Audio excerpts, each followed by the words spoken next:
Capítulo Un momento 19. antes, Irons estaba de pie delante de ella, mirándola a los ojos con una increíble expresión de odio.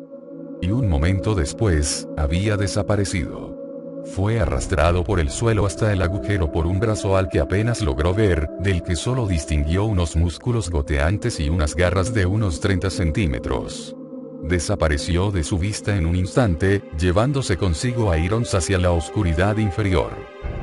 Oyó otro tremendo rugido de la criatura, un aullido poderoso y salvaje que fue inmediatamente superado por el grito aterrorizado y lastimero de Irons.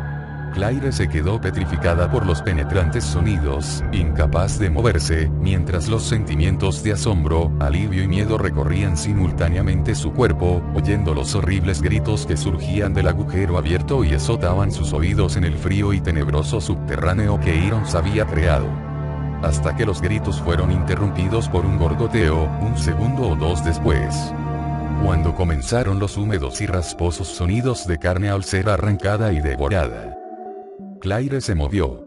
Recogió del suelo la pistola que Irons había dejado caer y corrió alrededor de la mesa situada en mitad de la estancia, deseosa de no ser agarrada y arrastrada del mismo modo que lo había sido él. Lo ha matado. Lo ha matado, y él iba a matarme. La fuerza de lo que acababa de ocurrir, de lo que habría ocurrido, golpeó su conciencia de repente, provocando que sus piernas se convirtieran en gelatina. Claire se obligó a sí misma a alejarse un poco más de la trampilla y a desplomarse contra una pared que rezumaba humedad, aspirando grandes bocanadas del aire estancado y cargado de aromas químicos. Había planeado matarla, pero no matarla de golpe. Ella había visto que su mirada cargada de locura había recorrido su cuerpo de arriba a abajo, había sentido el ansia en su enloquecida risa. Percibió un gruñido bajo procedente de la esquina, un sonido bestial, el gruñido de un león que se ha hartado de carne. Claire levantó su arma, sorprendida de ser todavía capaz de sentir horror. Cuando algo surgió del agujero, algo que agitaba los brazos. Claire disparó, pero el tiro salió completamente desviado. Una botella de cristal de una de las estanterías explotó al mismo tiempo que aquello aterrizaba en el suelo. Y entonces vio que era Irons, aunque solo la mitad de él. Algo lo había cortado por la mitad, el ser que había tirado de él lo había partido en dos. Todo lo que hasta hacía escasos segundos estaba por debajo de su gruesa cintura había desaparecido, y unos jirones de piel y de músculo colgaban sobre el charco de sangre que se estaba formando y que sustituía a sus piernas. Claire retrocedió hacia la puerta, con su arma todavía apuntada hacia la abertura, y oyó a la criatura, al monstruo, aullar de nuevo. El eco del rugido se fue desvaneciendo hacia una lejanía que ella no podía imaginar. Un segundo más tarde, dejó de oírlo, se había marchado. El monstruo de Sherry. Ese era el monstruo de Sherry. Se acercó lentamente hacia el destrozado cuerpo del jefe Irons, hacia la vacía oscuridad del agujero. Solo que no todo era oscuridad. Pudo ver que hasta allí llegaba un poco de luz procedente de algún lugar inferior, la suficiente para darse cuenta de que había otro piso por debajo, lo que parecía la rejilla metálica de una pasarela industrial. Y una escalera que llevaba hasta ella. Un subsótano. Una salida. Se alejó de la abertura, con sus pensamientos desorganizados y persiguiéndose, intentando absorber toda la información que le había proporcionado Irons. Chris ya no estaba en Raccoon City, los demás miembros de los Stars también se habían marchado. Aquello representaba un alivio maravilloso, pero también terrible, porque significaba que él no estaría por los alrededores para ayudarla. Se había producido un escape de los laboratorios de Umbrella, lo que al menos explicaba a los zombies, pero ¿qué era lo que había dicho sobre Birkin? No, sobre el virus de Birkin, que además era el padre de Sherry. Y quizá los zombies son el resultado de algún tipo de accidente de laboratorio, pero ¿cómo se explicaban las demás criaturas, como el Señor X y los hombres vueltos del revés? El modo en que Birkin había maldecido a Umbrella sugería que, aunque el accidente había sido algo inesperado, la compañía farmacéutica no era una víctima inocente. ¿Cómo lo había llamado? El virus T, dijo en voz baja, y se estremeció. Habló del nuevo virus de Birkin, y del virus T.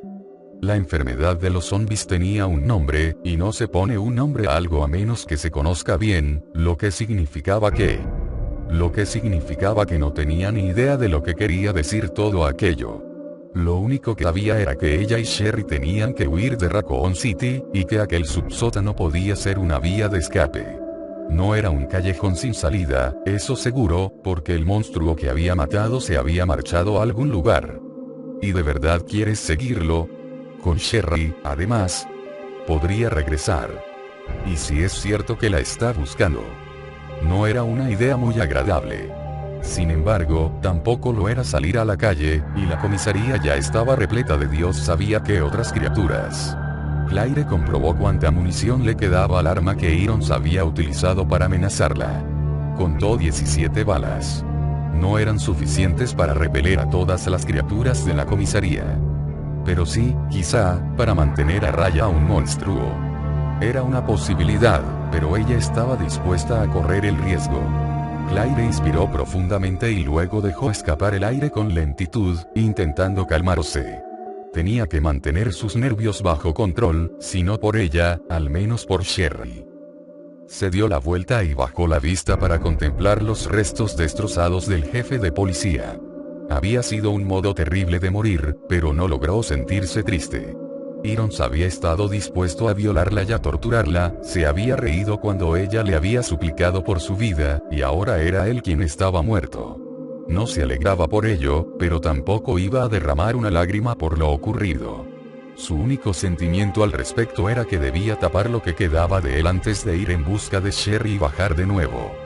La chica ya había visto suficiente violencia para toda una vida.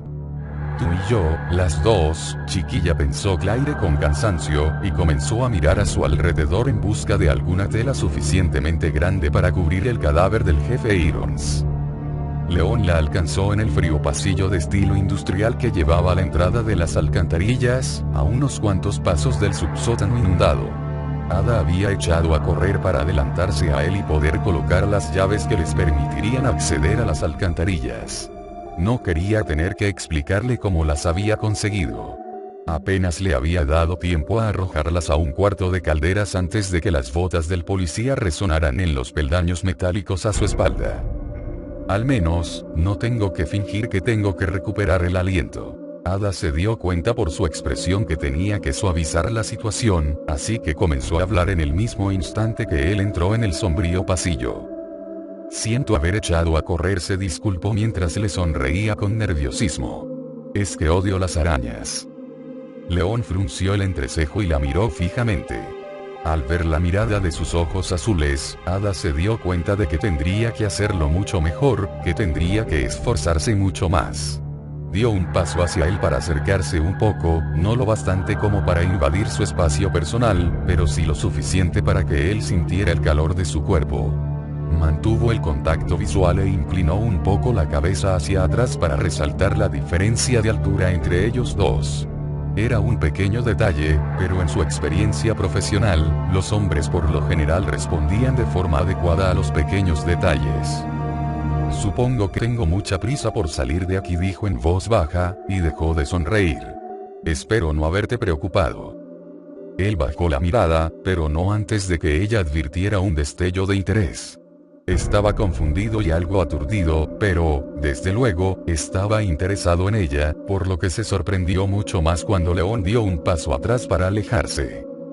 Bueno, pues sí, has hecho que me preocupe. No vuelvas a hacerlo, ¿entendido? Puede que no sea un gran policía, pero al menos lo estoy intentando. Y solo Dios sabe con qué nos podemos topar aquí abajo. La miró de nuevo a los ojos, y siguió hablando en voz baja. Vine contigo solo porque quiero ayudarte, quiero hacer mi trabajo, y no puedo hacerlo si sigues lanzándote a la carga de ese modo. Además, dijo con una leve sonrisa, si sales corriendo, ¿quién va a ayudarme a mí? Esta vez le tocó a Ada mirar hacia otro lado. León estaba siendo completamente sincero con ella y admitía sin reparos el miedo que estaba sintiendo. Además, la respuesta que había dado a su insinuación no demasiado sutil había sido dar un paso atrás y decirle que quería ser un buen policía. Está interesado en mí, pero no se va a dejar arrastrar por sus hormonas. Y, para colmo, es lo bastante hombre para admitir delante de mí que su habilidad como policía no es la mejor del mundo. Ella se vio obligada a responder a su sonrisa, pero le costó trabajo. Haré todo lo que pueda, respondió. León asintió y se dio la vuelta para registrar con la vista el pasillo, dejando a un lado la conversación, para alivio de Ada. No estaba segura de lo que pensaba de él, pero se estaba dando cuenta, y se sentía incómoda por ello, de que su respeto por él aumentaba a cada momento. Aquello no era nada bueno, si se tenían en cuenta las circunstancias que rodeaban todo el asunto. No había mucho que ver en el húmedo y escasamente iluminado pasillo, 2 puertas y un callejón sin salida. El cuarto de Calderas, donde ella había tirado las llaves, aunque más bien eran clavijas como las de los aparatos de música, estaba delante de ellos, y la entrada a las alcantarillas, en una esquina posterior. Según el cartel que había en la pared, la otra puerta daba paso a un pequeño cuarto de almacenamiento. Ada siguió a León cuando éste se dirigió hacia la puerta más cercana, la del cuarto de almacenamiento, pero se mantuvo a su espalda mientras él la abría con el cañón de su Magnum y entraba con cuidado. Unas cajas, una mesa, un camastro, nada importante, pero al menos no se habían encontrado con más bichos amenazadores. Después de un rápido registro, él salió de nuevo al pasillo y se dirigieron hacia el cuarto de Calderas. «Bueno, ¿y cómo has aprendido a disparar de ese modo?», preguntó León cuando se detuvieron delante de la puerta. Su tono de voz era indiferente, pero ella creyó detectar algo más que una simple curiosidad. «Lo digo porque eres muy buena. ¿Estuviste en el ejército o algo así?». «Buen intento, señor agente». Ada sonrió, y se dispuso a interpretar de nuevo su ya practicada personalidad de tapadera. «Pistolas de pintura, aunque no lo creas. Ya sabes, esas que disparan bolas rellenas de pintura. Asistí a una partida con mi tío cuando era una jovencita, y no me atrajo demasiado, pero hace unos años, un amigo de la galería de arte donde trabajo como compradora, en Nueva York, me llevó, bueno, casi me arrastró a uno de esos fines de semana de supervivencia para descansar, y fue toda una experiencia. Me lo pasé genial. Ya sabes, escalamos montañas, hicimos senderismo, de todo eso, y además, otra vez pistolas de pintura. Es divertidísimo, así que vamos una vez cada 2 meses, más o menos, aunque nunca pensé que tendría que utilizarlo en la vida real». Ella se dio cuenta de que él la creía, de que quería creerla. Probablemente era la respuesta a muchas de las preguntas que se había estado haciendo sobre ella, unas preguntas que no se había atrevido a plantear. «Bueno, pues eres mucho mejor tiradora que algunos de mis compañeros de academia. ¿De verdad? Entonces, ¿estás dispuesta a seguir adelante?». Ada se limitó a asentir. León abrió la puerta que daba al cuarto de Calderas. Paseó la mirada por la antigua y oxidada maquinaria que había en aquel amplio espacio antes de indicarle a ella que podía entrar. Ada se esforzó por no bajar la mirada, para que fuese León quien encontrase el pequeño envoltorio que ella había tirado allí minutos antes. Ella no había mirado a fondo el lugar cuando tiró las llaves. El cuarto, que tenía forma de H mayúscula puesta de lado, disponía de unas barandillas oxidadas y estaba dominada por 2 enormes calderas viejas, una a cada lado. Unos cuantos tubos fluorescentes lanzaban pequeños chasquidos por encima de ellos, y la luz de los pocos que todavía funcionaban provocaba una serie de extrañas sombras al tropezar con las tuberías por las paredes repletas de manchas de humedad.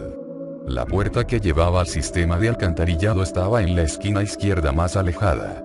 Divisó un portón de hierro de aspecto pesado y, a su lado, un pequeño panel. León se agachó y recogió del suelo el puñado de clavijas que ella había tirado allí y que, sabía, abrirían el portón. Parece que a alguien se le ha caído algo. Antes de que Ada pudiera comenzar a fingir y a preguntarle qué había encontrado, oyó un ruido. Era un sonido suave, como el de algo que se arrastrara, procedente de la zona de la esquina derecha trasera, que estaba tapada por una de las calderas. León también lo oyó. Se puso en pie con rapidez, dejando caer el puñado de clavijas al mismo tiempo que alzaba la escopeta. Ada también apuntó con su bereta hacia el punto de donde provenía el ruido, y de repente recordó que la puerta estaba entornada cuando ella llegó procedente del subsótano. Oh, mierda. El implante. Sabía lo que era incluso antes de que apareciera ante su vista arrastrándose. Y, aún así, se quedó pasmada. La pequeña criatura había crecido, y había crecido muy deprisa, hasta alcanzar un tamaño 20 veces superior al inicial, logrado en otros tantos minutos. Y todavía seguía creciendo, al parecer, a un ritmo exponencial. En los pocos segundos que tardó la criatura en llegar hasta el centro de la estancia, pasó de tener el tamaño de un pequeño perro hasta la altura y el grosor de un niño de 10 años. La forma también había cambiado, estaba cambiando, todavía. Ya no era aquella pequeña bestezuela alienígena que se había abierto camino a mordiscos para salir del pecho de Bertolucci. Le había desaparecido la cola, y la criatura que avanzaba centímetro a centímetro sobre el oxidado suelo de metal había desarrollado unas extremidades, unos brazos que se extendían desde su gomosa carne. Vio unas garras que empezaban a sobresalir de su oscura y cambiante piel, acompañadas de un sonido chasqueante como el del cartílago al partirse. De repente, comenzaron a crecerle piernas, al principio blandas como el agua, pero a medida que tomaban forma, los músculos y los tendones adquirieron fuerza, y la criatura comenzó a caminar de un modo más ágil, casi felino. La escopeta de León y la pistola de Ada dispararon al mismo tiempo, y una serie de fuertes estampidos se intercalaron con el sonido más agudo de los proyectiles de 9 milímetros. La criatura continuó cambiando, alargando su figura e intentando ponerse en pie mientras adoptaba una figura humanoide. Su respuesta a los estruendosos disparos que atravesaban con sonido húmedo su pellejo fue abrir la boca y vomitar un chorro de proyectiles de bilis verde y podrida. Unos proyectiles que cayeron al suelo y comenzaron a moverse.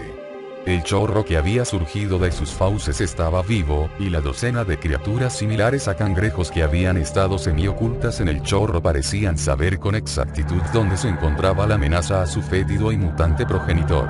Las escurridizas y reptantes criaturas se lanzaron como un silencioso enjambre en dirección a León y Ada mientras el monstruoso implante daba un enorme paso hacia adelante, con unos tendones saltones de su cuello increíblemente largo y grueso. León tenía una mayor potencia de fuego. Yo me ocupo de ellos. Gritó Ada mientras apuntaba y disparaba contra el más cercano de los verdes y diminutos cangrejos. Eran veloces, pero ella fue más rápida. Apuntó y disparó, apuntó y disparó, apuntó y disparó, y los pequeños monstruos fueron estallando uno tras otro en fuentes de fluidos oscuros y espesos, y muriendo tan silenciosamente como se acercaban.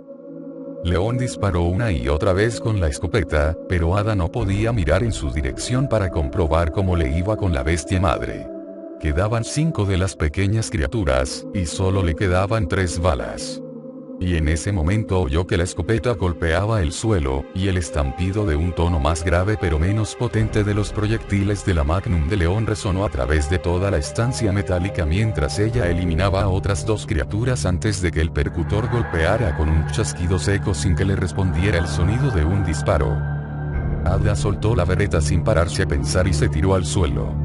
Agarró la escopeta por el cañón, rodó hacia León y se quedó agachada a su lado, fuera de su línea de tiro. Blandió el arma con fuerza y 2 de los seres mutantes quedaron reducidos a pulpa por la pesada culata. Pero el tercero, el último, saltó hacia adelante de forma completamente inesperada. Y aterrizó en su muslo, agarrándose con sus patas con puntas como garras. Ada soltó la escopeta gritando mientras el animal se deslizaba velozmente por su pierna, y su peso húmedo y tibio casi la hizo enfermar de asco. Fuera, fuera, fuera. Cayó hacia atrás, manoteando frenéticamente contra la criatura que ya le había logrado llegar al hombro y se dirigía hacia su cara, hacia su boca. Y en ese preciso instante, León la agarró del otro hombro y la levantó con rudeza con una mano mientras con la otra agarraba a la criatura. Ada se tambaleó sobre él y lo cogió de la cintura para no caerse. El bicho se enganchó con fuerza al tejido de su traje de noche, pero León lo tenía agarrado con mayor fuerza. Lo arrancó de allí y, mientras lo arrojaba al otro lado de la habitación, gritó: «Mi Magnum». El arma estaba metida en el cinturón de León. Ada la sacó de un tirón y vio que la criatura aterrizaba cerca del monstruoso ser que la había lanzado contra ellos, y que yacía destrozada por los disparos de León. y disparó contra ella, logrando acertarle de lleno a pesar de no estar en una postura adecuada para disparar y a pesar del pánico que sentía por haber estado a punto de ser implantada con uno de aquellos seres. El pesado proyectil rebotó con un sonido metálico, levantando una lluvia de chispas y restos oxidados, y reventó a la criatura, convirtiéndola en una fea mancha en la pared. Destrozada. Nada se movió a continuación, y los dos se limitaron a quedarse allí de pie durante unos instantes, apoyados el uno contra el otro como si fueran los supervivientes de un accidente repentino y catastrófico, lo que en cierto modo era verdad. Todo aquel tiroteo había durado menos de un minuto, y habían salido de él sanos y salvos. Pero Ada no se engañaba sobre lo cerca que había estado de morir, ni sobre lo que acababan de lograr matar. El virus G. Estaba completamente segura de ello. El virus T no hubiera podido lograr crear una criatura tan complicada, no sin al menos un equipo de cirujanos. Además, ella la había visto crecer. Cuán grande, cuán poderosa habría llegado a ser aquella criatura si no la hubieran encontrado cuando lo hicieron. Tal vez la bestia era alguna clase de experimento preliminar con el virus G, pero ¿y si se trataba de un escape? ¿Qué pasaría si existían más criaturas como aquella? Las alcantarillas, la fábrica, los niveles subterráneos. Lugares oscuros y resguardados, lugares secretos, donde puede estar creciendo cualquier cosa. Fuese cual fuese la situación, el camino hacia el laboratorio ya no le parecía un paseo y, de repente, Ada se alegró de que León hubiese decidido acompañarla. Ya que insistía tanto en ir el primero, si algo los atacaba, ella tendría muchas más probabilidades de sobrevivir. ¿Estás bien? ¿Te ha hecho daño? León, que todavía la tenía agarrada de un brazo, la miraba con unos ojos llenos de preocupación sincera. Ada se dio cuenta de que podía olerlo muy bien. Desprendía olor a jabón, a limpio, y lo empujó para alejarlo.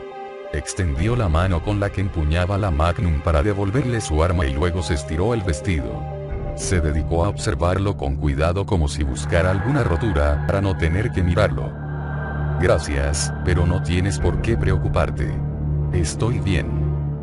Le salió en un tono más desagradable del que ella pretendía, pero se sentía confundida y nerviosa, y no solo por el feroz ataque seguido del intento de implante. Lo miró, y no estuvo segura de cómo sentirse al ver que su respuesta había pillado a León con la guardia bajada.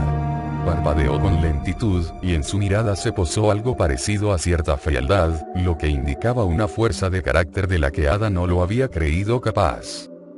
Dijiste pistolas de pintura, ¿verdad? Contestó él con tono neutro. Sin decir una sola palabra más, se dio la vuelta para recoger del suelo el envoltorio que ella había tirado allí minutos antes. Ada se quedó mirándolo, diciéndose a sí misma que era ridículo preocuparse por lo que pensase de ella. Estaban a punto de embarcarse en un viaje durante el cual quizá tendría que abandonarlo o ver cómo sacrificaba su vida para que ella pudiera salvar la suya propia. O quizá tenga que matarlo yo misma. No olvidemos eso, amigos y amigas, así que, ¿a quién coño le importa si él piensa que soy una perra desagradecida? Enderezó el cuerpo. Debería estarle agradecida por recordárselo. Ada se agachó para recoger la escopeta, sintiendo que debía tener más claras cuáles eran sus prioridades. Y un vacío en el interior de su alma que no había prestado atención desde hacía mucho, mucho tiempo.